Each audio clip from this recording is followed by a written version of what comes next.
Mysteries to Die For's TG Wolff steps up to the slab. Her newest project is the Risk Brother Legal Mysteries. Meet twin brothers, Jacob and Seth, in this fast-paced mystery series filled with intriguing plots, red herrings, and a solid mix of seriousness and levity. Book 1, Murder on Sight, and Book 2, Guilty by Association, are available now, with Book 3, In Contempt, coming August 19th. Happy hunting, detectives. You said Jacob. I know I did, my own character. Welcome to Mysteries to Die For. I am TG Wolff, and I'm here with Jack, my piano player and producer. This is a podcast where we combine storytelling with original music to put you at the heart of a mystery. All stories are structured to challenge you to beat the detective to the solution. Jack and I perform these live, front to back, no breaks, no fakes, no retakes. Even when I say Jacob instead of Jacob. In the world's most dangerous working environments, it can seem like everything is out to kill you. The equipment you use, the materials you work with, the very air you breathe. Stored energy is a coiled viper waiting for the right moment to lash out. Owners, manufacturers, contractors, and beyond have developed safety protocols to combat sticky, that is, stuff that can kill you. Gravity, motion, mechanical, electrical, pressure, sound, radiation, biological, chemical, temperature. This season is all about the means of murder, as authors put our sticky detectives to the test. This is Season 9, Stuff That Can Kill You. It's really just occurred to me that you call people sticky detectives. I do. I don't know. We're like almost through the season. And we're not even halfway through the season. Okay. I'm used to when we used to split the seasons into two, which is how, after 6 years, we have 10 seasons. That math doesn't work. This is episode 11, where motion is our sticky means of death. This is Time to Die by TG Wolff. All right, Jack, so we are back in 1918 in the south of England. So World War I is going on. That was a big time for the accordion. I'm kidding. You just love the accordion. That was, if I remember correctly, that was a big time for the honky-tonk, because the honky-tonk was a nice cheap piano you could get in bars during a time where there was a lot of limited I think supplies. You have taught us about that before. So we're going with the honky-tonk piano? I think we are. Okay. Game interrupted. Wait. What? Never mind. We're talking about that later. I'm so sorry. Ignore me, listeners. I will say we that have you an taught important me, announcement. You taught me a new phrase this last week of live to tape. Yeah. That's what we actually do. Yes, this is live to tape. Now we're thinking about trying to figure out how to do an actual live YouTube episode. Or Facebook or something like that. We haven't figured that out yet. So I need to change my intro to say, Jack and I do these live to tape. Yes. You know, it's funny. I'll only interrupt you one more time. In the grand scheme of things, I think I mess up a lot more than you do. We just don't notice when I do it. I have to be really quiet for people to notice when you mess up. Didn't even notice. All right, I'll shut up. He did that on purpose. Dissidence is my friend. Game interrupted. Staveley, south of England, summer 1918. I leaned back in the worn, comfortable leather chair and sighed contently. My eyes danced across the well-used chess pieces, and a small smile crept in. My opponent, Sir George Granville, considered himself a master, and, compared to the average player, he was quite excellent. But once upon a time, in a different life, I was held in the highest regards. That is why, in exactly 3 moves, Sir George would find his king toppled. I did well enough for myself in London. Crime had not stopped for war, and so I found myself in private service and occasionally in the employ of Scotland Yard. It was enough to keep petrol in my car and myself in the latest tweed, but I will never achieve the wealth or status of a family like Granville's. And while I would never throw a game, that was simply inconceivable, I could draw the match out for the sake of Granville's amusement, if not his pride. It would be a gesture of gratitude for the respite he offered to my worn spirit. The library door opened suddenly and Granville hurried in. "My apologies, Crewe. Terrible business," he said gruffly. "Needed my immediate attention." He dropped into the leather chair on the opposite side of the board. His face had lost its ruddy color, and he repeatedly wiped his mouth with the back of his hand. "Is all well?" Even the untrained eye could see that all was most certainly not well. Granville leaned over the chessboard, but he made no move. "My nephew, Harry Marsland, has had a bit of a start. He discovered a body tonight." I mirrored his pose, intrigued as I always was by death. "Is he all right? Was he involved in the altercation, or—" "Oh, he's not injured, but he hasn't been well since returning to England." Granville inhaled deeply and exhaled slowly, as if he decided if he was going to invite me into his inner circle. "Harry was a captain in the army, and his squad was ambushed by the Germans. He was the only survivor, and that was barely. I understand his head wounds, the ones he received from his shell, were very severe. He was in the hospital for over 3 months. At times, they didn't think he would make it."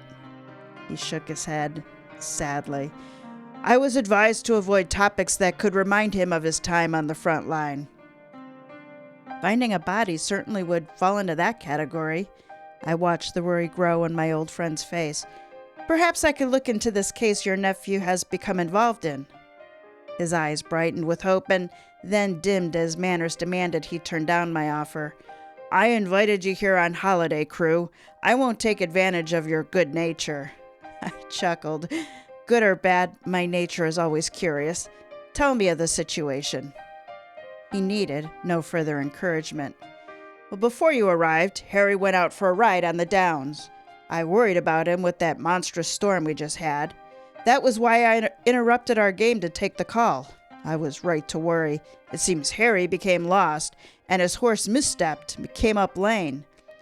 He was lucky enough to find Cliff Farm through the rain. A local woman was at the house, she also sheltering. Together, they found the body of the owner. Shot he was. The fierce storm had been extraordinary. I, for one, had been happy to be inside Granville's mansion. Where is Marsland now?" "In Ashlingsea. It's a small fishing village about 12 miles from here. It was the police constable, a man named Heather, who rang. Harry is taking a room there tonight." "Then tomorrow morning, first thing, we shall make our inquiries," I said. "Tell me more about what you know." "Well, the man who died, his name is Frank Lumsden. He inherited Cliff Farm from his grandfather, James," Granville said with the ease that comes with a familiar story. "The old man fell down his steps and broke his neck. And before you think it was murder, it wasn't. It was just an accident. Frank's father had been dead 10 years, and Frank himself was in France when his grandfather died. The grandfather heard tales of Germans robbing homes of valuables and, fearing an invasion, sold off anything of value and hid the money. It was never found, which caused a stir. The grandfather's will left some money to those who helped run the farm, but Frank never paid them. He claimed he couldn't as the accounts were empty. Lumsden, that is Frank, had been making a go of Cliff Farm and searching for the money every chance he had." I chuckled.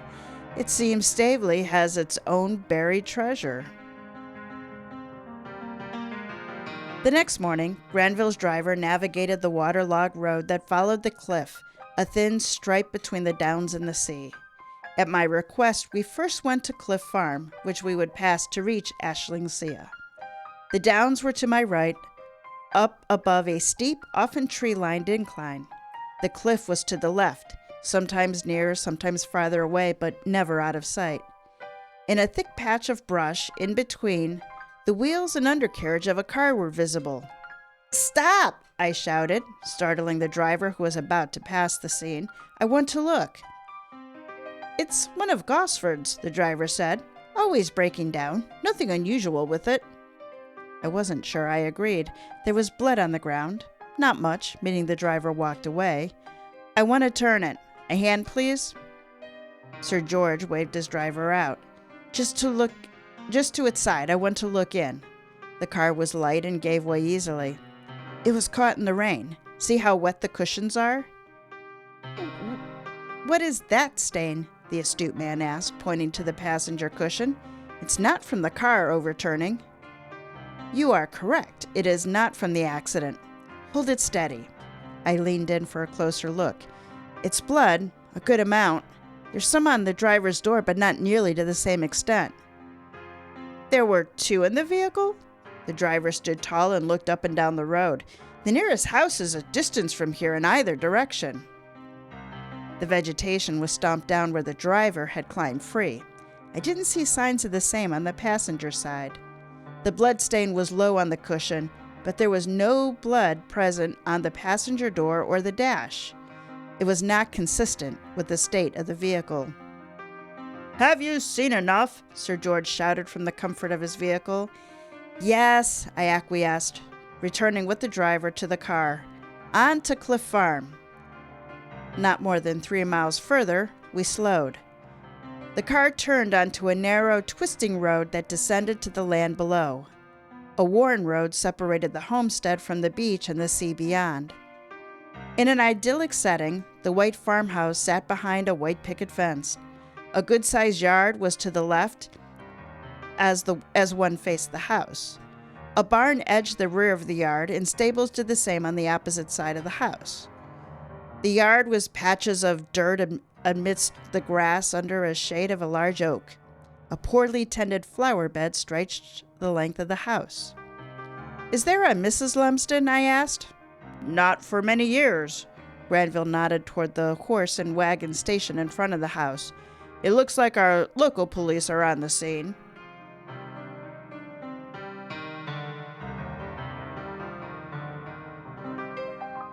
Yay. The local police, they always solve the mystery.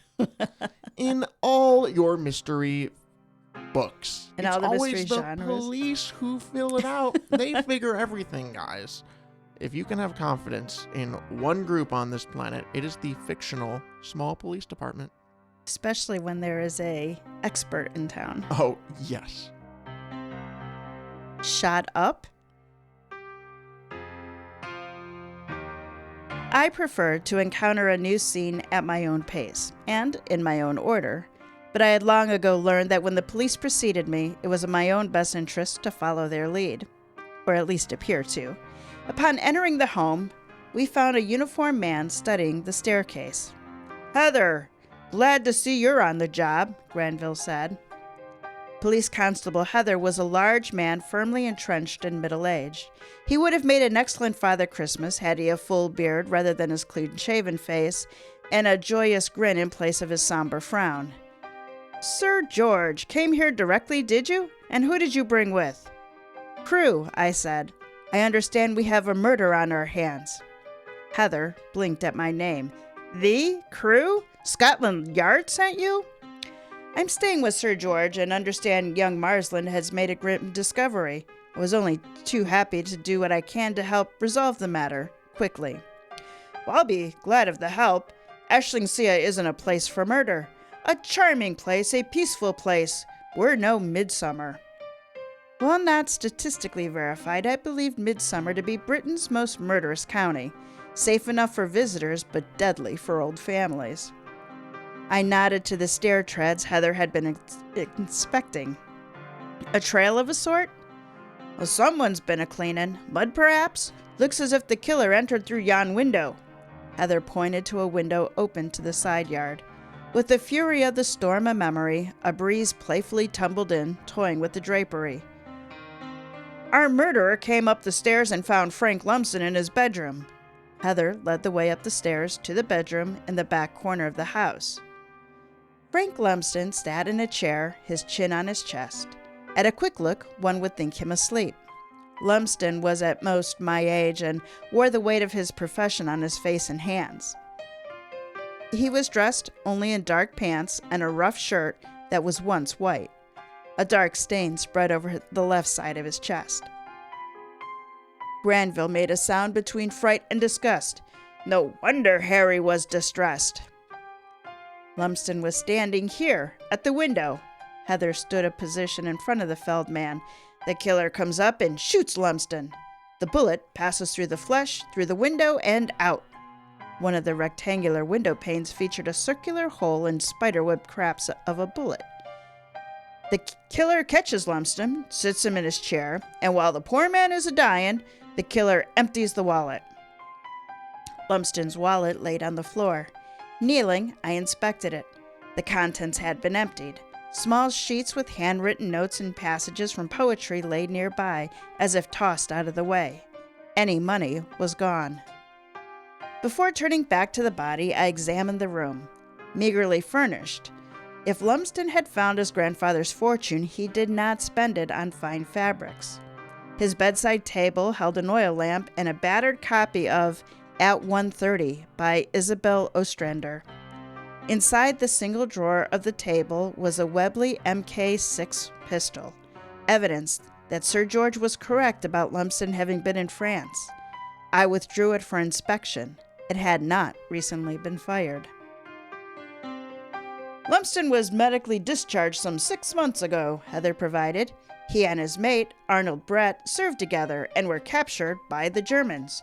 Lumsden was shot in the hand to stop him from fighting. The pair escaped when the Germans retreated, and when they were medically discharged, Lumsden brought Brett home. Not that Brett stays here, he has rooms in Staveley. He's engaged to Elsie Maynard. Sir George gasps.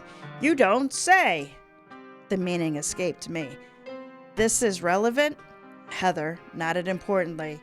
It was Marsland and Miss Maynard together that found Lumsden. They were caught in the fierce weather and sought shelter. Miss Maynard arrived first. The door was open, she said, but Lumsden didn't answer her call. She sat in the parlor to wait when Marsland arrived. She let him in and they waited together. It was consistent with the information Sir George had learned. I completed my circle of the room, finding that Lumsden was a man of puzzles. He had few books in his room, but all were either mysteries or dedicated to puzzle-solving topics such as cryptograms and ciphers. Some blood droplets were on the floor, but not many given the stain on the shirt, and they were perfectly round, indicating they had fallen straight down. Did the pair explore the house? I asked, moving to the unfortunate Lumsden to inspect the body. The front of the shirt was streaked, but I detected something more than blood. Examining the sleeve, I was certain the marks were common dirt. They did not, Heather said, until they heard something fall. Finding nothing on the main floor, they came up here and found the poor bugger. Help me move him, Heather. I want to see his back. Together, we brought Lumsden forward. The corresponding bullet wound was lower than I had expected, and by feel, smaller. That'll suffice. With Lumsden back in his eternal pose, I reconsidered the window.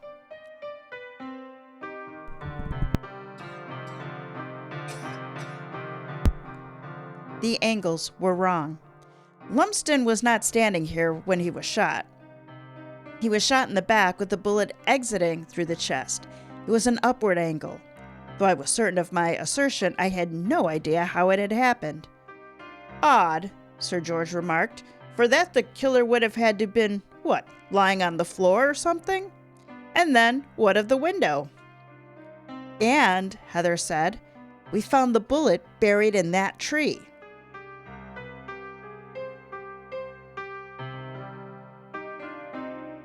Man, you were like a sentence away. I know. You're so close. It's such a bad allergy day here, and the pollen is terrible. just thick. And yeah, I was like, I'm 4 lines from the break, but yeah, no. My allergy bill's been working hard today, I tell you what.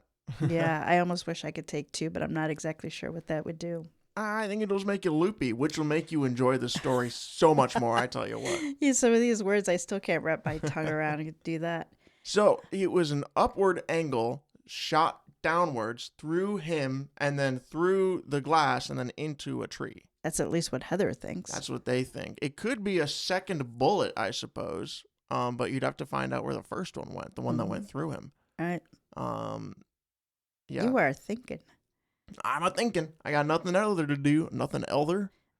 Nothing else You mean to you're do. only like playing the honky-tonk piano across from me? Yeah, well, if you listen to what I play, you'll find that I kind of get into a groove and I'll sit in it for like a solid 5 minutes, which is good because then I can pay attention. And it's Yeah. also now what I'm playing, hopefully, is not too distracting if No. what you're doing is important. Well, Obviously, what you're doing is important. no. Who cares what you're saying? I'm playing a piano over here. I wanted to tell our listeners about the new memberships feature that we Yes. are setting up. Very neat. So, listeners, we got memberships. I know what you're thinking. Oh no, ads. No, there's no ads still. And if you want to continue having no ads, you can support us. Now, the first tier of the membership completely free. So you It's don't called the have to do Grave anything. Diggers Union. Yes, the Grave Diggers Union. With this, what are we offering? Voting privileges. So Yes. we'd like to start maybe voting for the episode of the year. Maybe in future seasons, we'll throw out a couple topics and have membership vote on what the themes they want to hear. I'm sure as we get going, we'll think of more and more things. Yeah, I know we're thinking about trying to start a newsletter. Yes. And that will take just a minute to start. But if you want to be on the newsletter, this is a great way to get Yep. on there when it starts. So Yep. that basically gets us your email. The other thing I want to mention is that for some reason, even though it's free, Captivate has you put in your credit card information. That's a safety thing. I promise you they will not charge you. It's Yep. just to make sure that we don't get a bunch of spam accounts. So if you're like, this is free, why are they giving Yep. I have to get it's just to make sure that you're not a fraudster. That's Yep. all it is. Now, tier number 2, this is the neat tier, in my opinion. The Cadaver Collective. Yes, we took a while coming up with these awesome Yes. names. I hope you appreciate them, listeners. Now, the Cadaver Collective, you have the list in front of you. Tell them what it is. I actually don't have a list in Oh, front you of don't? me. We're just guessing? But it is $4 a month. It is. And we are including things like, Jack started doing interviews with some of our authors. So you'll have access to the full length interview rather than just the snippet that we put in the normal version. The voting rights. We are working you'll get a free copy of each season's ebook. Yes. And then a yes. coupon discount for the paperback book. Yes. And then, like Jack said, we're still working to develop new things. We are looking at some type of newsletter or engagement. I told Jack I want to wait till we get at least like 20 members before I put that much brain power to use. Yeah. Plus, we have a bunch of ideas for things. Like we want to do the live show that we mentioned. Yes. So then there'd be special. If you're a member, you'd be able to.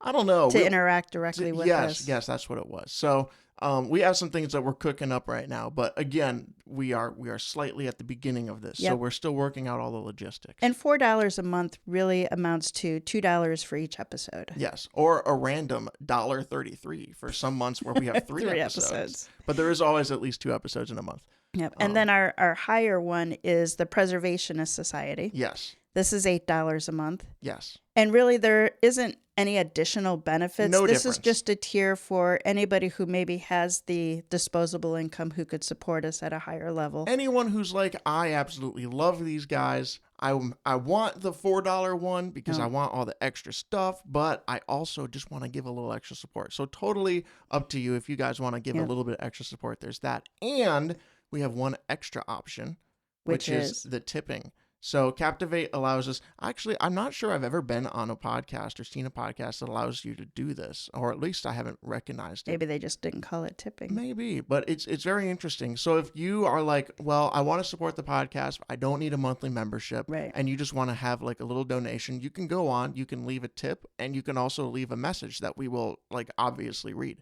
So write us a joke, and I'll put it on air. I tell you what. So, this has been a labor of love since we started it in yes. 2020.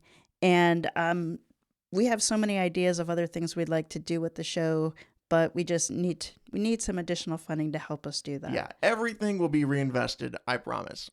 There's literally, we spend enough that it would be impossible for us not to reinvest it.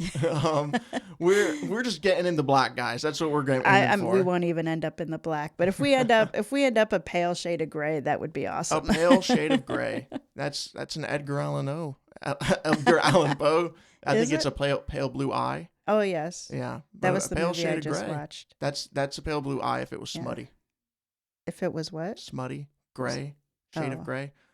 Oh, Okay, missed listeners, it. that joke was amazing, and I think you guys got it right. even if I didn't. A pale blue-eyed is a Edgar Allan Poe, 50 Yeah. Shades of Grey, a pale Yes. Shade I'll of shut gray. up. All right. Okay. My Okay. point is that so yeah, we're keeping all this ad free. Yes. So if you'd like to because help, we don't want to deal with ads any more than you do. and if you'd like to help keep this podcast ad free for not just yourself but for all listeners, Yep. whether that be paid or not, Yep. that's a great way to do it. And So- if you want to just be part of the crew, Yep. go ahead and sign up for that free one. The links are in the show notes and then also on our website, which is m2d4podcast.com. Yes. I also want to say the last 2 interviews that we've released with Larry M. Keaton and Jason Little, those will be full because we've already released them in the full extent. So if you get the... I thought you trimmed them back because they were all too long for what you wanted. No, I said 5 to 20 minutes and they've all hit... I think they both hit 20 minutes. Okay. I also am asking 8 questions, so it's not hard to hit 20 minutes. Okay. Yeah. But no, so those will be trimmed back in the future. And then if you want the full interview, which would be closer to I think 20 minutes is probably where it's going to end up being. Okay. Or even longer, I can start having these interviews be longer, fellas. If you want longer interviews, I'll get longer interviews. I think most of our authors are really interesting people. Yeah. I'm amazed that you can keep it to 20 minutes. I would end up at an hour. Well, and a lot of them is you ask one question and they can talk for an hour because, there's just so much behind absolutely every little thing. Mm-hmm. It's this butterfly effect of you ask about this one thing and this one thing influenced 18 different factors in just one story that we read. So it's really interesting. So, yeah.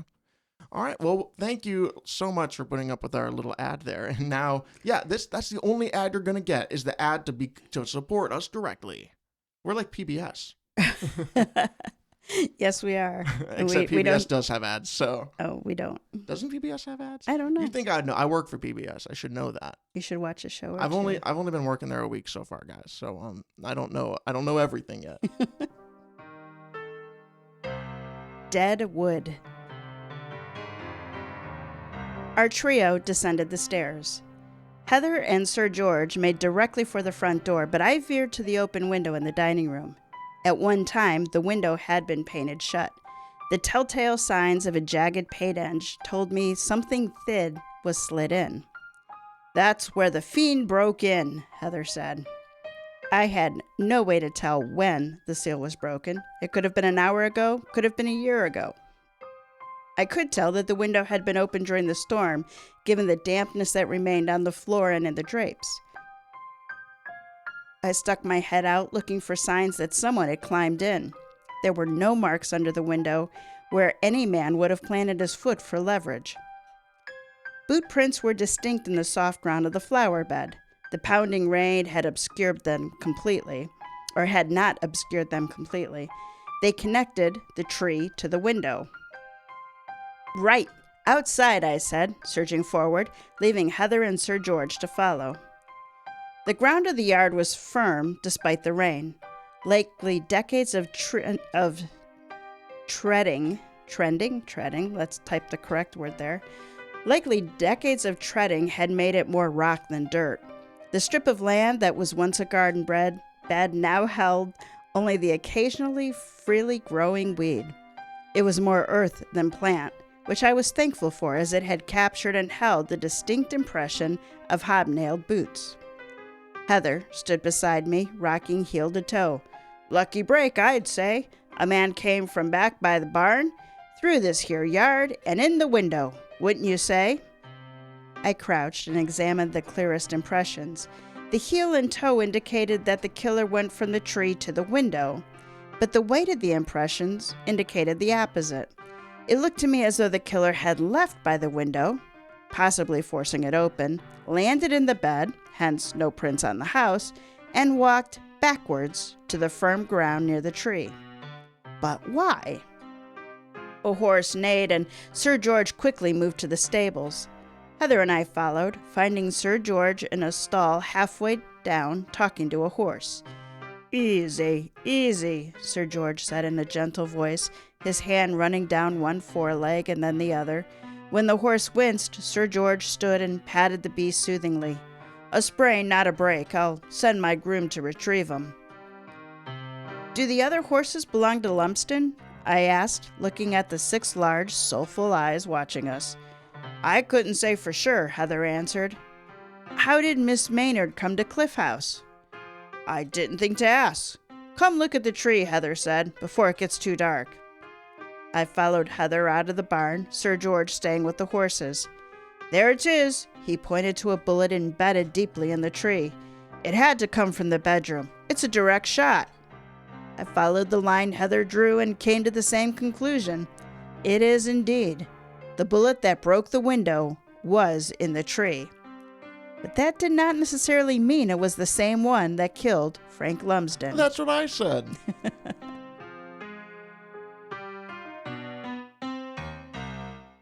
Downs and out. That was your old publishing group. Close. Oh, you're right. Harry Marsland was waiting for us in the hotel lobby.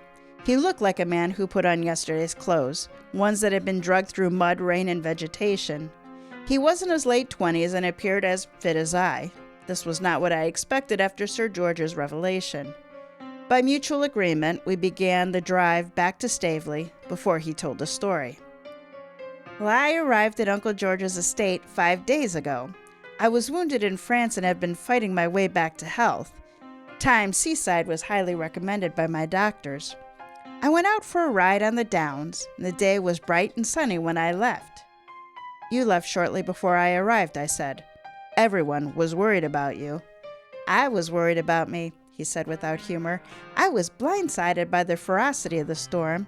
I could only see feet ahead of me when I came across a side road. In between gusts, I made out a roofline and made for it. The road was steep and slick. A car came roaring up the road and my horse stumbled. Thankfully, he leaned toward the uphill. Had he gone the other way, we both would have gone over that cliff. I walked him down. Felt like hours before I tucked him safely in a stall and supplied him with water and feed. I planned to make good with the owner. I hurried to the house and knocked. A young woman answered, Miss Elsie Maynard. She mistook me for someone else, asking where I had been. Then she regained herself and allowed me to enter. We waited awkwardly for the owner to return. Then we heard a sound, something falling or breaking. As we thought we were alone, it was concerning. We began a search and found Mr. Lumsden. His gaze was penetrating. It was the most startling experience of my life. I did not doubt his sincerity. The man was seated at a table by a window, and he looked asleep, but he was dead. Marsland recounted the scene as Sir George and I surveilled it. The hole in the glass, the wallet on the floor. He confirmed the dining room window was open. Then there was the cryptogram, he said. It was odd to find such an elaborate manuscript on a step. I couldn't read much of it. I'd lost my glasses in the storm, and I made out a large circle with numbers around it. This was a new revelation. Did Miss Maynard see it? Certainly, he said. We both examined it and couldn't make heads or tails of it. We set it on the hallway sideboard for the police. It was not there when Sir George and I arrived. Perhaps Heather stowed it. I asked Sir George to stop at Cliff Farm. I wanted to ask Heather about the cryptogram and see what insights Marsland could provide. Minutes later, the driver slowed to carefully make the sharp turn and began the descent. Here's where my horse stumbled, Marsland said. Good God, Sir George bellowed. You could have been killed. The cliffside had wild plants thigh high. The sign warning of the cliff clung to the edge of the road. It had been struck. Marsland stared out the window. A vehicle passed us. It practically came out of nowhere with how thick the rain was. He lifted his eyes to the farmhouse as we eased down to sea level. The yard was empty when I arrived.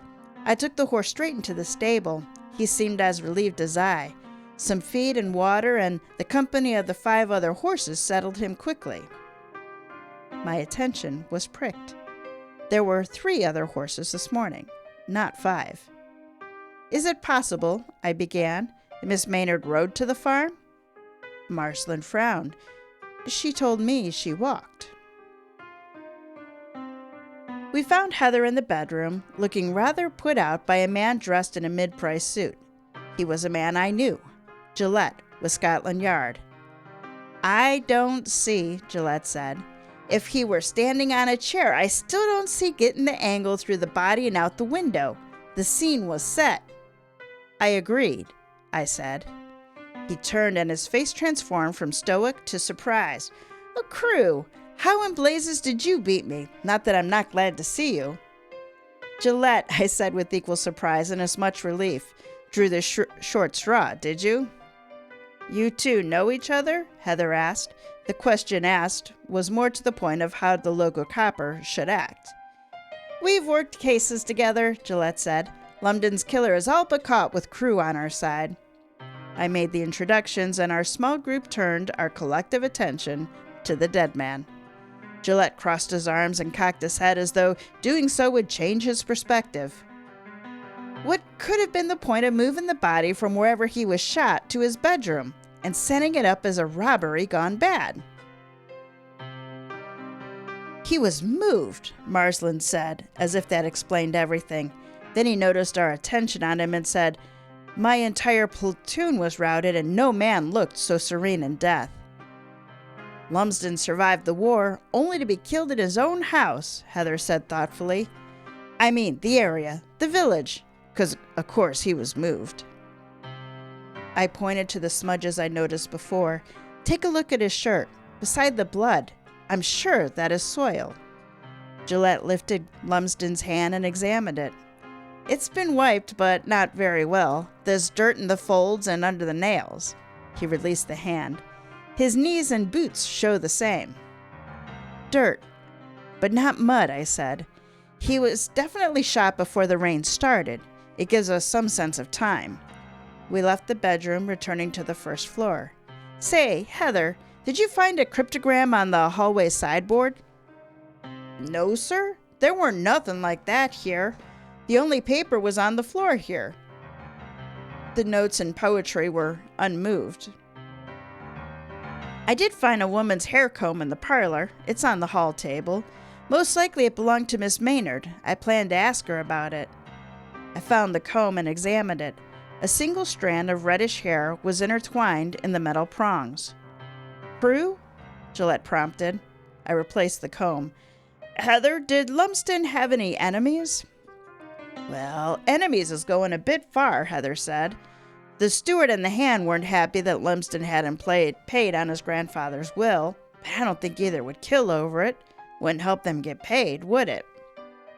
Who were his friends? Gillette asked. This Miss Maynard? More her man, Arnold Brett. He and Lumsden were in France together. You all right, Mr. Marsland? Marsland had gone stiff. His face appeared chiseled. In a moment, it passed. Just, the mention of that, country across the channel can have an effect. My apologies, Mr. Marsland, Heather said. I didn't mean to bring up the, you-know-what. Not at all, Heather, Marsland said, but it wasn't quite believable. Where is this Brett? Perhaps we should talk to him. Reading Sir George's expression about the current topic, I hurried to end the interview. Back in the car, Marsland sat in the corner with his head back and eyes closed. There were dark circles underneath that I suspected were more than from a poor night's sleep. The driver slowed the car as we approached the overturned vehicle. Marsland, I waited until he opened his eyes. Do you recall seeing this yesterday? Marsland studied the steep embankment that led down up to the downs and then the matted vegetation where the vehicle laid. No, sorry, I'd never seen that car before, but truly I was blind between the rain and losing my glasses. Was anyone hurt? It appears the occupant walked away, I said, and we drove forward toward the comforts of Staveley. Okay, so nobody believes that he was shot in his bedroom. No one. Including Jack. Jack? You. Me, yes. I was like, crap, there's a character named after me that I didn't even catch? How did I miss that? Okay, so we got a guy. Are we at the deliberation? No. Oh, okay. No, I'm just giving a friendly 4-chapter in recap. Okay, that's okay. Just wondering. No. So we got a guy. Got a guy. In his bedroom. In his bedroom. Dead. Dead. Bullet through him. And hole in the window. A hole in the window? Or, sorry, I should say that in a French accent. A hole in hole in the window. And the bullet in the tree. The bullet in the tree. Okay. I don't think that's a very good Poirot, is it? You think I could do a French accent? I've done a lot. A French? Yeah. I took 3 years of it, and then we went to France. In theory, that was not enough. No, it wasn't. There was something I wanted to say. I can't remember it. Well, let's go into the next chapter. Maybe I'll remember. Asking for a friend. Yeah. The next day, Sunday, was dry with the sun shining brightly in a blue sky. After thinking over the case last evening, I did indeed allow Sir George to draw out our match. I decided Frank Lumsden was not killed in his bedroom. He was shot in the back somewhere else, his body moved to the house, and that person set the scene to appear as a deadly break-in and robbery. Why? Perhaps the original location gave away the killer. Moving the body was meant to obfuscate the truth. Lumsden's clothes were dirty but dry. The only sign of water was inside the window, not through the house or up the stairs or in the bedroom. This led me to the conclusion that Lumsden was back in the house before the rain. I drove into the sea town of Ashlingsea, studying the terrain. I had reason to suspect that Lumsden was conveniently killed along the road. His body was most likely transported by car, perhaps the one that ran Marsland off the road, perhaps the overturned one and abandoned. Perhaps they were one and the same. It followed that Lumsden was close to the road, and this one was the only road around for miles. The road was carved out a safe distance from the cliff, creating sections where the incline up to the downs was steep. Nature had fought to take hold, and thin trees and scrawny shrub dotted the slopes. Slowing to a stop, I pictured a man climbing the hill and another shooting him in the back. When the man neared the top of the hill, the bullet then would travel the confounding upward path, and the wounded man would fall down the slope to the road's edge. Suspecting the type of scene reduced the likely location from the 12 miles between Staveley and Ashlingsea to about half that. Continuing to the fishing village, I found the small police office. Heather was at his desk, elbow deep in paperwork. Gillette was in Staveley with the body. Seems straightforward. 'Twas the bullet that did the deed, Heather said. But Gillette is a thorough one. You know he favors your Marsland for the job. Marsland, as well as the Maynard girl, were on my list, being the ones who found the body, but I was nowhere near ready to point a finger. On what reasoning, I asked. Opportunity, from what I make of it. Thinks maybe the storm put him out of his mind or something. Or something, I repeated weakly. Clearly, I'd given Gillette too much credit. I want to have a word with Miss Elsie Maynard, I told Heather. I want to see how her account lines up with Marsland's. Heather bent and wrote out directions. Be gentle with her. I spoke with her yesterday and she was in a bit of a shock. She didn't have anything to do with this business, a little thing like her. I suspected Heather felt personally responsible for everyone in this small village. With directions in hand, I set off for the home of Elsie Maynard and her mother. The two women received me in a very comfortable parlor. The pair were strikingly similar, with their golden hair and bright blue eyes. Elsie looked frail, her shoulders slumped with the weight of the situation. I often visited Cliff Farm, she said. Frank was my friend, she finally settled upon. I was out when that dreadful storm struck. Cliff Farm was closer than coming back to Ashlingsea. I knocked, but there was no answer. I tried the door and it was open, so I went inside. I called for Frank. When there was no answer, I didn't know then that he was, I suspected he must not be far and sat in the parlor to wait. Was there a fire burning? I asked. No, I wish there had been. I was so cold with being wet. Did you notice that the window in the dining room was open? No. Once I realized I was alone, I sat on the couch to wait for Frank. I wasn't there long when there was a knock on the door. I hurried to open it, thinking it was Frank, but it was a man I'd never met. I didn't interrupt to ask why she expected the man to knock on his own front door. Well, he asked for shelter and I admitted him, she continued. He introduced himself as Mr. Marsland and said he was lost and his horse was injured. He was staying in Staveley with his uncle. She ran her hand up and down her arm as if remembering the chill. Was Mr. Marsland wearing glasses?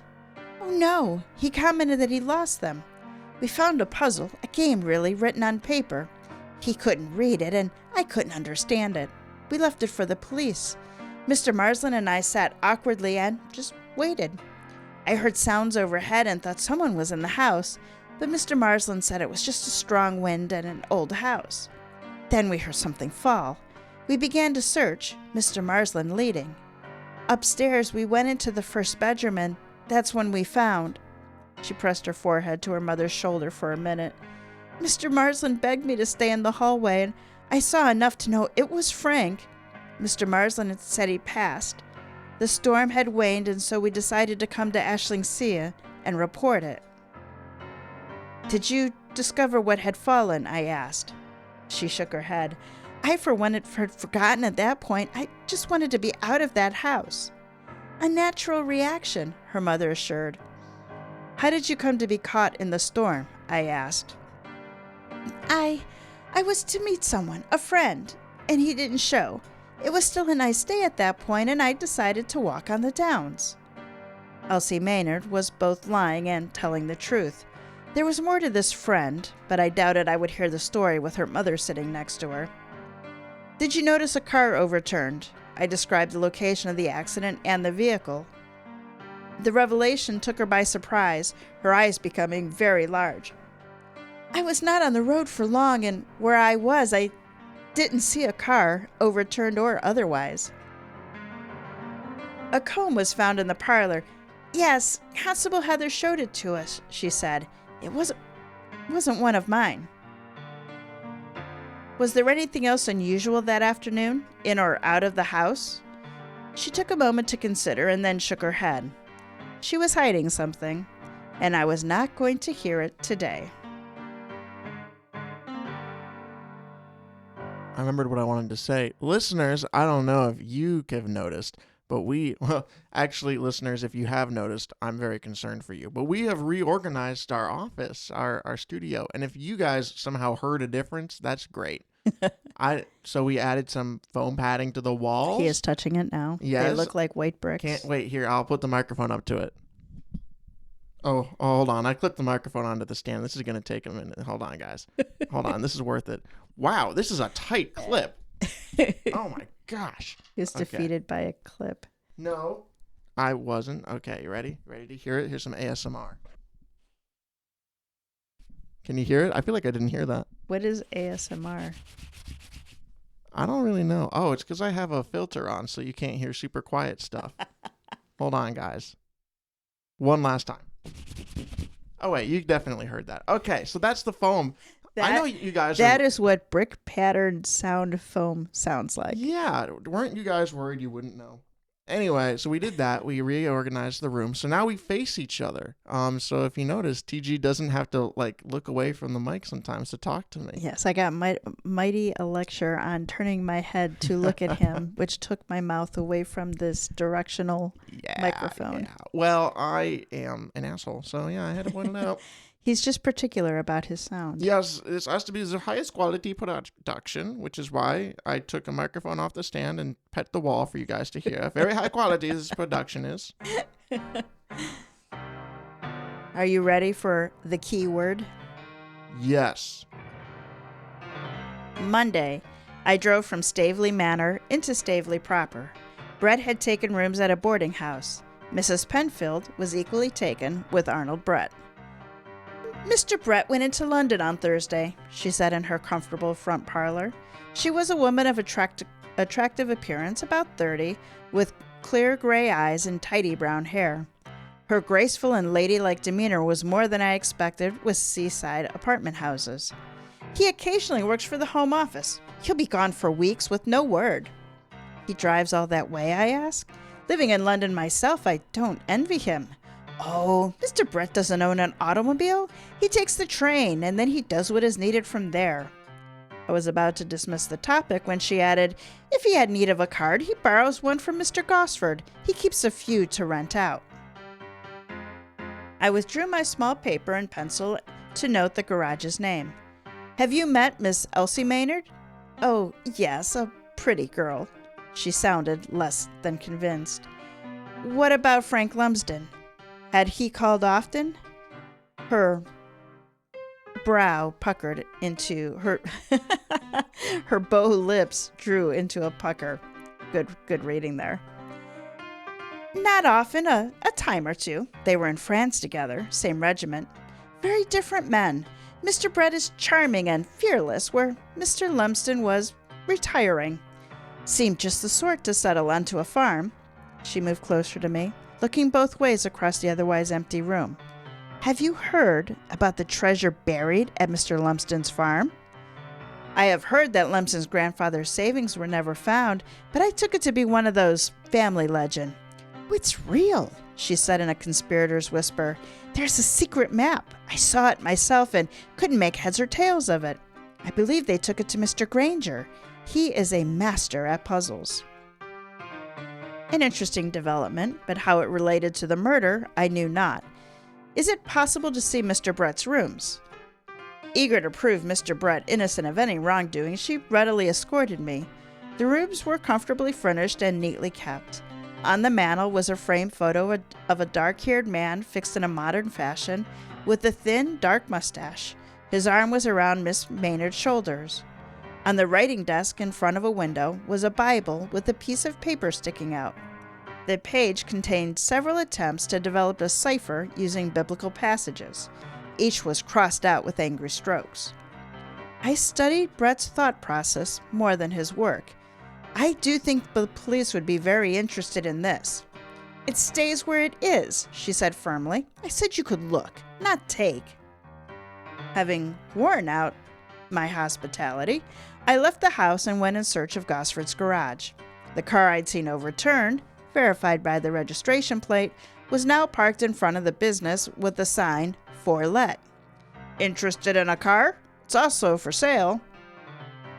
"I have one," I said, pointing to mine, "but I recently saw this one out by the cliff. You repaired it rather quickly, Mr. Gosford." "I'm Crewe." His eyes widened. "From London?" When I confirmed my identity, he noted, "Not much wrong with it? Problem was driver more than the car." "Who did you rent it to?" I asked. Any details would be appreciated. "Well, Mr. Arnold Brett rented it on Friday.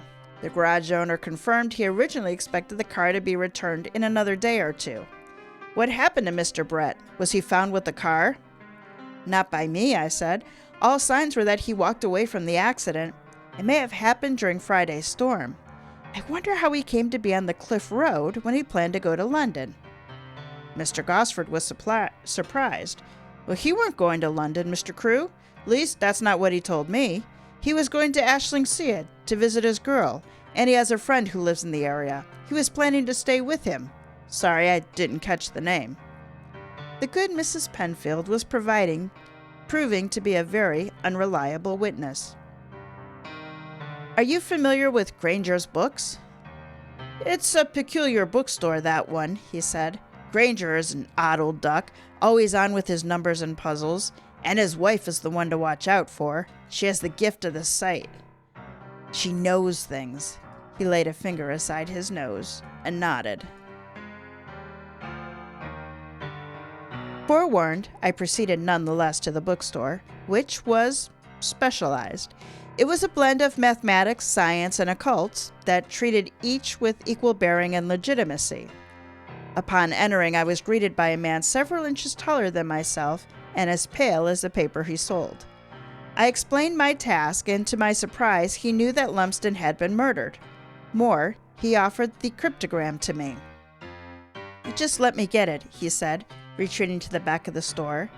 "When I heard what happened to Mr. Lumsden, I expected someone would be around to collect it."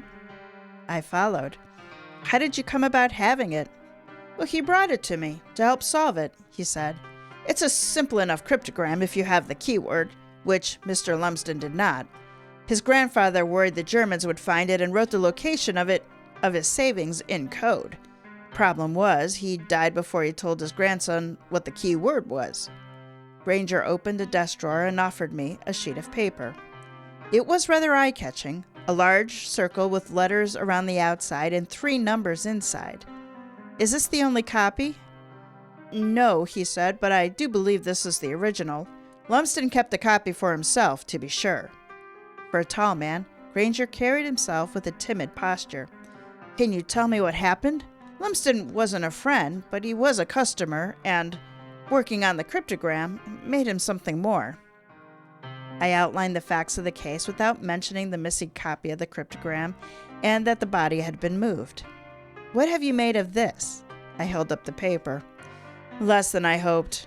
I understand Lumsden has dug all around his property looking for the treasure, and when brute force hadn't worked, he brought it to me.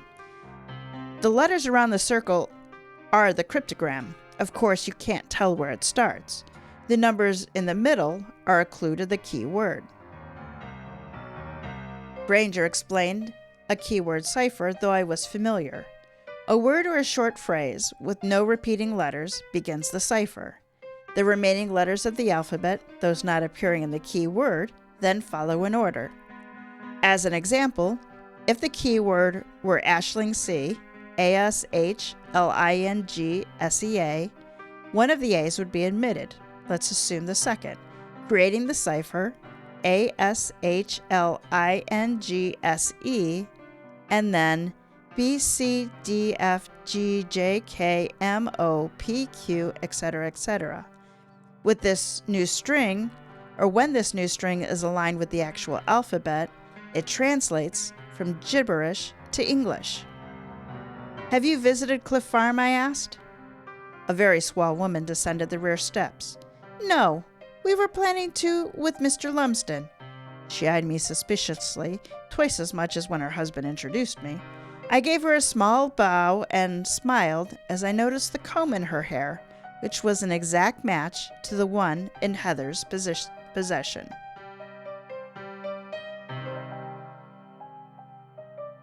The plot thickens. Like water. 2 more chapters. So we Thick have water? You never had thick water before? No. Well, listeners, if you've never had thick water, let me tell you, it's disgusting. It does help you swallow water, though. Like, if you have issue, like sometimes, like, when... Are you making this up? There's No. no such thing as thick water. There's water thickener. Liquid thickener. I'm not Like- making it up. Like starch? Like I don't know what it is. corn starch? But I think you can get it as a powder and also as a liquid, and you pour it in your water and it thickens it. And like sometimes like when the muscles in your throat are weakening, so this happens a lot in like the older population and those who've had surgery, you can't control like the water. It'll just go around in your throat. You can't control it. So you need it to be thicker so that you can control it easier with like weaker You're not muscles. making this up. No. This is another Jack fact. Yes, listeners, I don't know if I've ever explained Jack facts. I make up stuff. Well, I don't make up stuff. I say stuff that people assume I made up. That's why there's always an edge of doubt. Yeah, they're real. Sometimes I'm wrong, but it's not because I made it up. It's just because I got it wrong. Very different. Very different. All right. One less secret. 2 days later, Wednesday settled peacefully into afternoon with Granville having a chance to redeem himself. We were poised over the chessboard while Marsland was on the couch reading a book. The young man had a rough night. A burglar had entered his room in the early hours. Marsland, it seemed, slept with a revolver within reach and had fired at the man. It would be easy to think the shadowy figure was a figment of a damaged mind. But figments do not bleed. We searched, of course, and found no one. The second search in the morning light indeed found boot prints under Marsland's window. The trail was quickly lost. Lady Granville insisted Marsland change room and promised to post watchers to prevent another event. I doubted the fiend would return, but precautions were always a good measure. The phone rang and my name was called. "Crewe here," I answered. "Crewe, it's Gillette, ringing from Ashlingsea. Miss Maynard came in this morning to revise her statement to Heather, who wisely called me. You need to hear this. She accuses Marsland of shooting Lumsden." "Don't say. Why the change of heart? I asked. I turned to see both Granville and Marsland were keenly interested. She said she was afraid to tell the truth. It's not just her word. She turned in a pair of glasses she claims are Marsland's. Can you come around? I can, and I'll bring Marsland with me. Ending the call, I related the news to Marsland and Sir George. How could Miss Maynard come to have your glasses, if they are yours?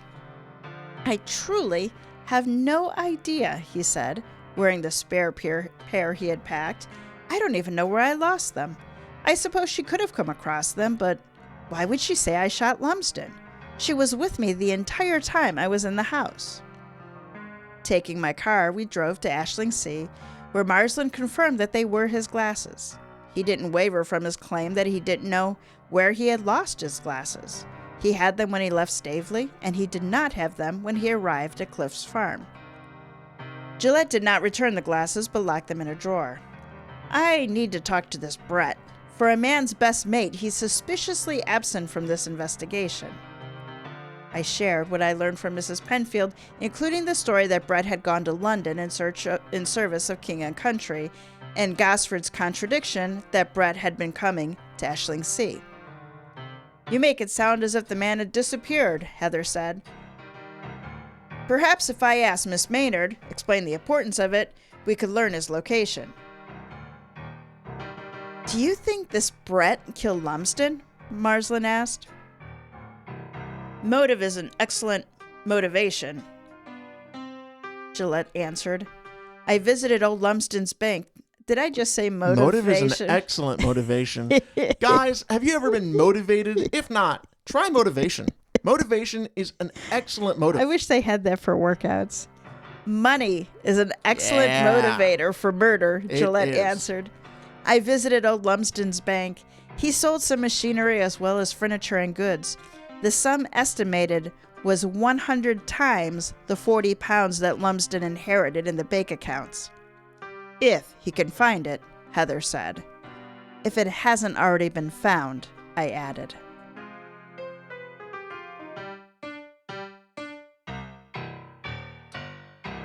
Lamentations. In between matches with Sir George, I dedicated myself to Lumsden's cryptogram. I returned to the house twice in an effort to learn as much about the grandfather as I could. It stood to reason that he would want this puzzle to be solved by his family. The key word would be personal, not random, something he expected Frank Lumsden to be able to solve, or at least Frank's father. I made a long list of words based on the books found in the house. I brought the Lumsden family Bible back to Staveley, largely because Brett had been using one. Gillette and Heather were busy looking for Brett. Heather's idea of talking to Elsie failed when the girls suddenly left Ashlingsea for London. The timing was odd enough to suspect that someone had tipped Elsie off. I had no doubt that she knew where Brett was, and they were together now. Out of ideas, I set the Bible on its spine and allowed it to fall open naturally. It didn't break in the middle, but in the Old Testament book of Lamentations. I scoured the pages for long words with no or few repeating letters. The resulting ciphers yielded nothing. I then tried the name of the book, eliminating the double letters, Lamentations. I think I have something, I said excitedly as letters began organizing in familiar ways. Marsland quickly came to my side. By Jove, Crewe, I think you're right. He read the letters aloud as I wrote. K-C-O-L-C-H-C-R-A-E-S.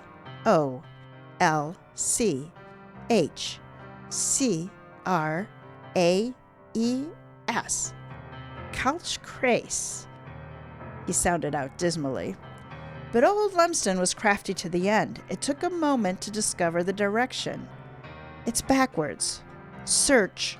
Clock. The only clock I remember seeing was the old grandfather clock. Marsland gasped. Could it be? Only one way to find out. We were out the door in a minute and flying down the road in the other. But we were not the only ones to have descended on Cliff Farm. A man was making his way from the house to a small dock. With the sound of the surf, he did not hear our car. I pulled off at the bottom, shielding it and us from sight. That has to be Brett, Marsland said with disdain. Let's take him. Not yet. I said, putting a hand on his arm. Let's see what he's up to. Together, we crossed through the back of the farm property, behind the outbuildings, and entered the house through the back door. All was silent as we crept to the front. There the grandfather clock lay in pieces, an axe next to it. The sound of footsteps indicated Brett's return. I hid in the kitchen, Marsland in the dining room. We hadn't time to plan, and I hoped Marsland would put his military training to good use. It was not to be. Once Brett, for he looked like the dark-haired man in the photo, once Brett passed the dining room, Marsland launched himself upon the mat. The grappling match made it impossible to intervene. Brett escaped and Marsland jumped onto his back, only to be run into a door frame. Stunned, Marsland dropped to the floor and Brett ran out the door. I gave chase, as did Marsland. Once we reached the open field, Marsland pulled to a stop. "I am Marsland, Captain Marsland," he shouted over the sea. He aimed and fired at the retreating Brett. The shot went wide. The foot race was on again. Marsland chased Brett like a man possessed. I looked ahead and saw Brett's plan. I also saw the man had chosen the longer path, less steep to the top. Giving up sight of him, I took the shorter path, climbing steeply. At last, the paths converged. I was so close to Brett. I could hear his breathing, but still he stayed just out of reach. "Look out or you'll go over the cliff," I shouted. Brett saw the danger, skidded to a halt, and began to retrace his steps. A figure suddenly appeared, Marsland. He ran without caution or caring. Seeing him, Brett ran for the headland and Marsland chased. I saw them for a moment, perfectly silhouetted, and then Brett was gone on a scream. I caught up with Marsland, who stood on the edge, chest heaving as he stared down. "Come away if you don't want to follow him," I ordered. "Damn fool! We need to get Heather and have the police search for the body." We are at the deliberation. He just killed a dude. Wouldn't it be great if it was him? Wouldn't it be great if it was him? Yeah, he just killed the only guy that could prove him guilty. Listeners, well, I know who did it.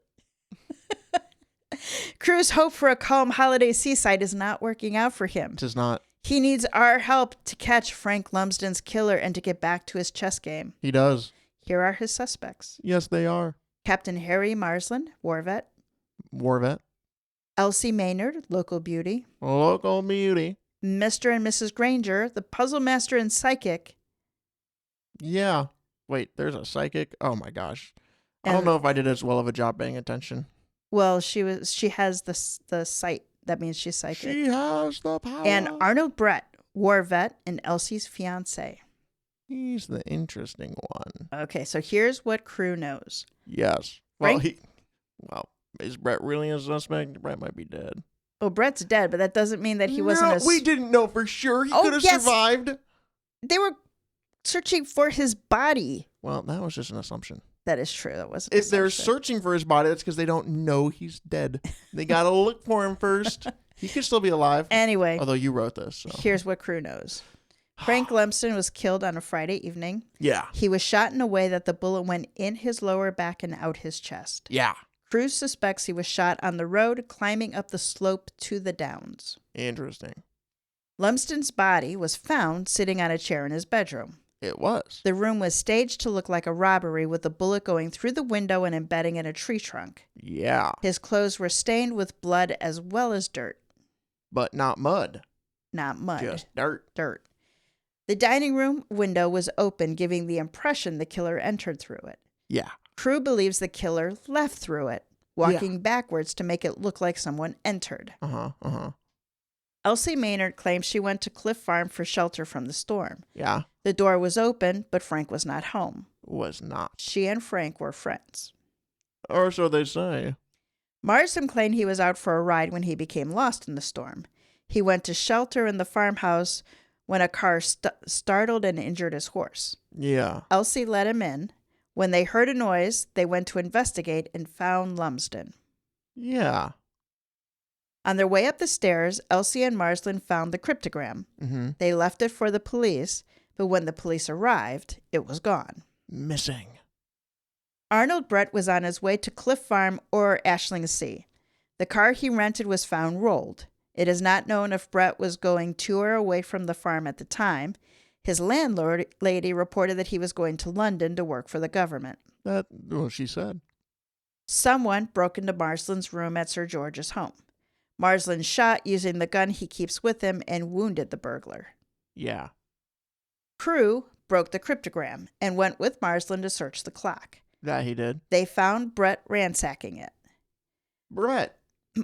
Excuse me. Marsland fought with, shot at, and chased Brett. Crewe also chased. Brett fell from the headlands to his death, so he is now officially dead. He is dead. Frank Lumsden was the only heir to the fortune his grandfather hid.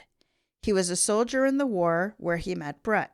Upon returning home, he inherited Cliff Farm and was searching for the money. So an old war buddy. Now both war buddies are goners.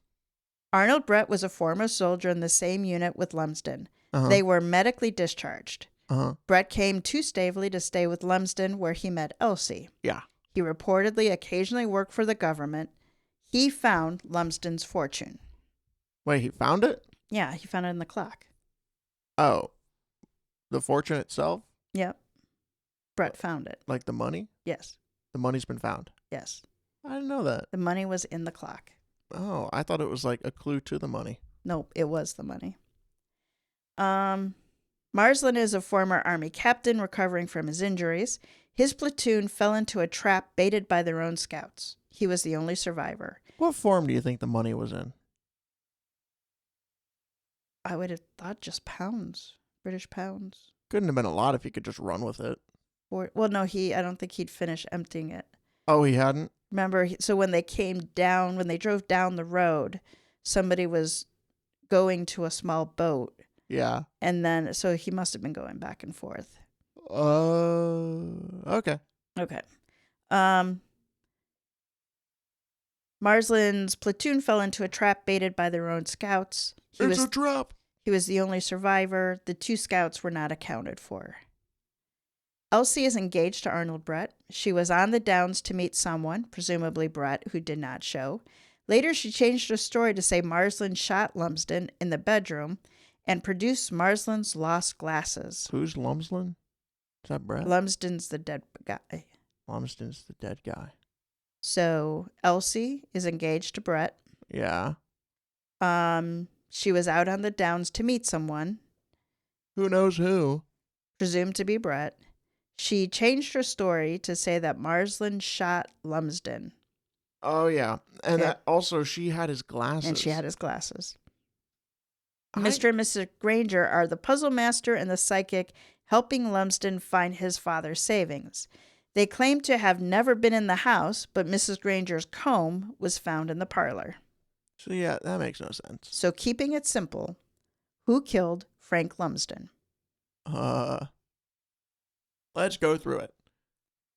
Okay, so the first one is Captain Harry Marsland, the war vet.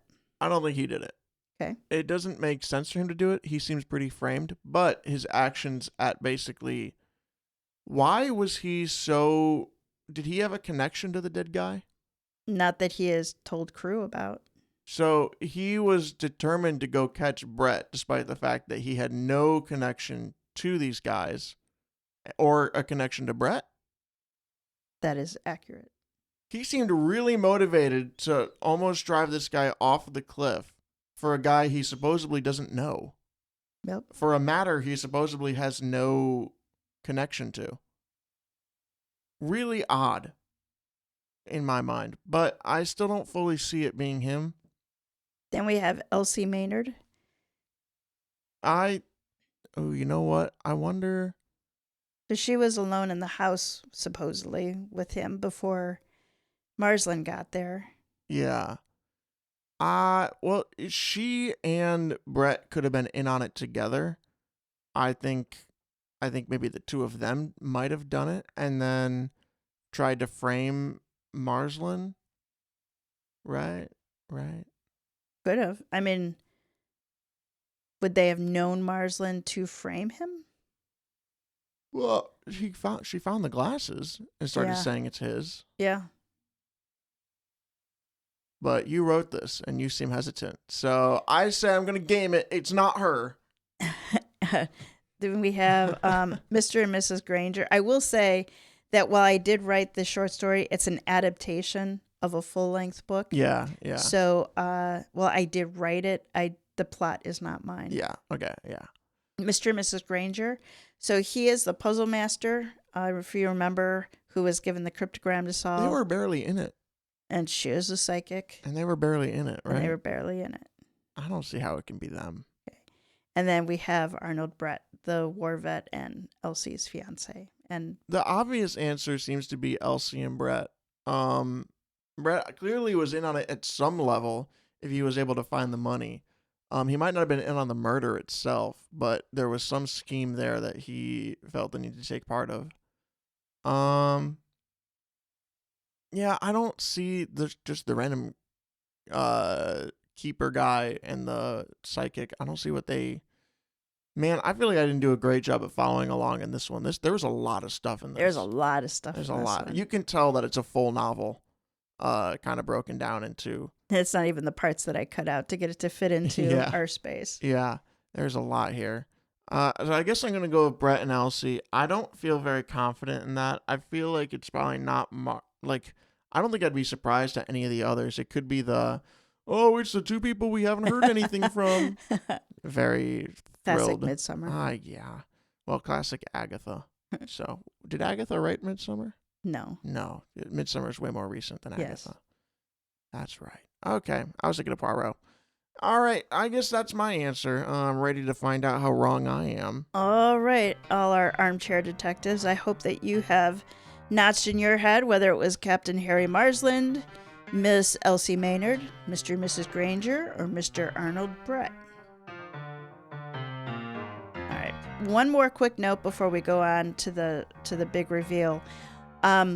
Mystery lovers, Jack and I hope that you'll consider joining us with Partners in Crime Tours for a special event on Thursday, June 11th at 6 p.m. We are going to be putting on what would you call it, Jack? A small presentation. Called 10 Ways to Make Your Mystery Mediocre. Yes, if you happen to catch us or meet us at Nat Killer Nashville, we also presented this there. Yep. So whether you're a fan or you write, we're inviting you to think twice about stories that you know and love as we dig into the ways that fantastic mysteries can be made utterly average. And it's quite funny. We had a lot of fun doing this, so. Sign-up links are in the show notes on our website, and then you can also look up Partners in Crime Tours on their website and social media. Yeah. If you want to engage, you can sign up for the Zoom link. So if you'd like to engage and interact with us, you can do that. Or if you just want to view it, you can find it on YouTube or Facebook. It is June 11th, Thursday, June 11th at 6 p.m. Eastern Time, 5 p.m. Central, 3 p.m. Pacific. That left part of the America, the other side. Yeah. Who lives over there? Lots of people. Lots of people live over there. Millions and millions and millions. Yeah, some of our authors do, but I couldn't remember who. Yeah, I think we're the ones who live in what they call the flyover states. Hey, that's rude. We're more than just... Yeah, well, I don't know about that actually now that I think about it. All right, fishing for the truth. Crewe stood in the aftermath of the farmhouse, watching the constables pack the remainder of old Lumsden's treasure. The rest was found in a small boat tied to a crumbling dock. Heather called on Elsie at Ashlingsea and delivered the news of Brett. She broke down in hysterics, telling him about a letter Brett had given her to be open if he died. He had asked for it back the night before, and she'd given it to him. Marsland sat on the rocks, watching the search for Brett's body. He looked at peace, and I thought I knew why. I took a seat next to him and watched. Lumsden and Brett were the scouts, I said. He nodded, slowly, never looking away from the churning sea. I don't care if you arrest me. I don't have that authority, I said. It's just you and I here. He stayed still a long minute. What put you on to me? Largely you did. You reacted so strongly to two men you supposedly never met before. God damn it. I knew it. I was just like, what does he give a shit? Damn it. I didn't put the war part together. Especially now that Jack can see me. I had to work so hard not to laugh when he quoted it verbatim. I just said it. Oh, this is stupid. It's a stupid mystery. You reacted so strongly to two men you supposedly never met before. I hate this. It was more than being hot-blooded. You hated Brett, and I suspect you hated Lumsden too. Dozens of men were dead because of those two cowards. Traitors. His breath quickened, but his tone remained calm. I had no idea they were here. I was shocked to see Lumsden walking across the road. We recognized each other instantly, and yes, I shot him as he attempted to escape me a second time. How he transported to his bedroom, I'll never know. I suspected Brett did that, I said. Based on his behavior, I'd say Lumsden was not dead when Brett found him. He named you as his murderer. That elaborate setup was to cover for you. I was absolutely dumbfounded. I half suspected my brain was addled and I made the whole mess up. He turned to me. If Brett set it up, it was not to cover for me. He knew I would come for him. Was it him in the house that night? I shook my head. Mr. and Mrs. Granger. Apparently, there was a meetup between the couple, Lumsden, Brett, and Elsie. Mrs. Granger was going to attempt to psychically locate the treasure. They were on the 3rd floor conducting their own search when Brett brought Lumsden home. Marsland looked back at the sea. Elsie thought I was Brett when she opened the door. How did she get my glasses? Likely Brett gave them to her. Perhaps he found them with Lumsden. I suspect it was Brett who broke into your room. To kill me, he said. We'll never know. I looked to the sea, mirroring his posture. He wrote a letter to be opened if he died. Chances are he has it on him. Marsland shrugged. For the first time since I was injured, I am at peace. I fought for my men in France and here. Kill me, arrest me, let me walk free. It doesn't matter. My work is done. Now they can rest in peace. And so can I. The end.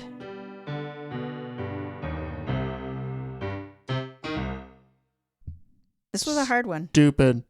So I will say that this is a short story adaptation of The Mystery of the Downs by John Watson and Arthur J. Rees, which is a full-blown book.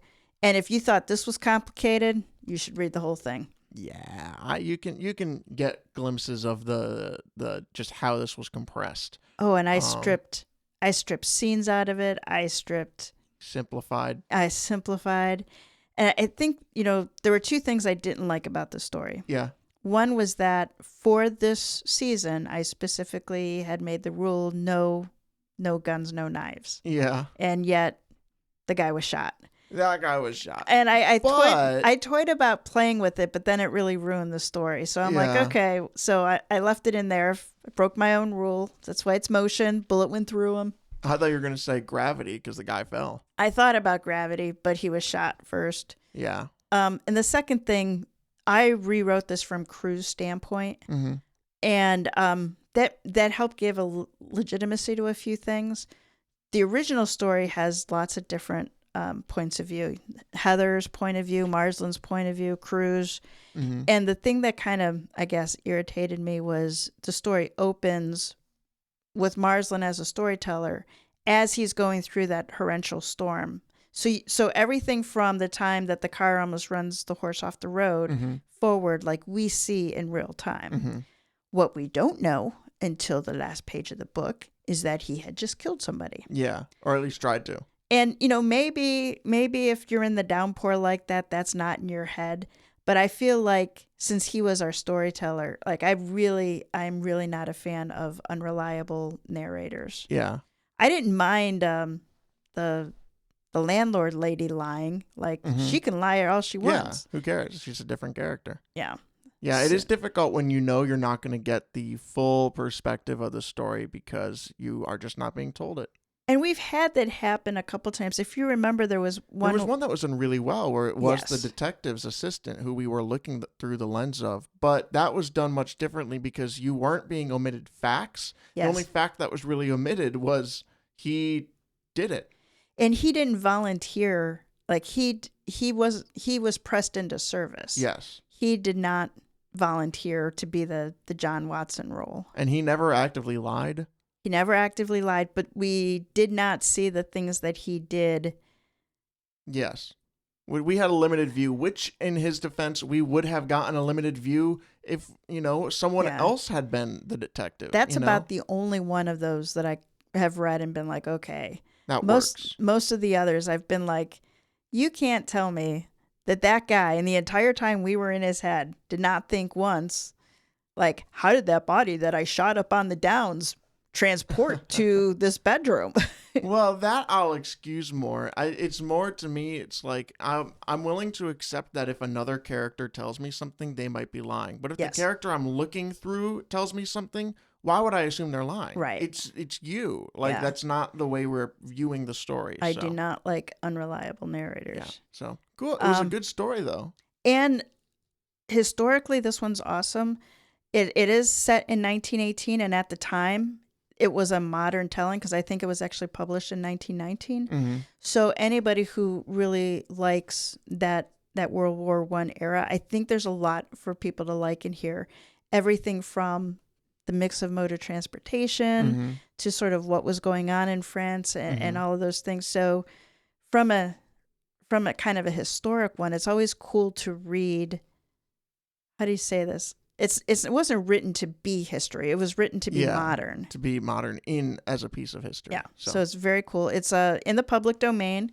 It can be found free from the Gutenberg Project. I will put the link in the show notes. And then just a quick reminder that we have our memberships and tipping links open now. So if you enjoyed this one, if you did know that Marsland was the killer, join our membership. Become part of the Dig. You can only be a member if you guess a mystery right. I would be kicked off so many times. Grave Diggers Union. Yes. I forgot the name of the group. I am going to skip telling you all about me because you guys hear me every week, and we'll go straight to the wrap-up. That wraps this episode of Mysteries to Die For. Support our show by subscribing or telling a mystery lover about us. Check out our website, m2d4podcast.com, for links to this season's authors, and our Facebook and Instagram socials for episode details. Mysteries to Die For is hosted by TG Wolff and Jack Wolff. Time to Die was written by TG Wolff. Music and production are by Jack Wolff. Episode art is by Tina Wolff. Join us next week for a toe tag, which is the usually first chapter from a fresh release in the mystery, crime, or thriller genre. And then come back in 2 weeks for our next original story, where electricity is our sticky means of murder. It's Current Situation by Kathleen Marple Kalb. All right, Jack, take us out.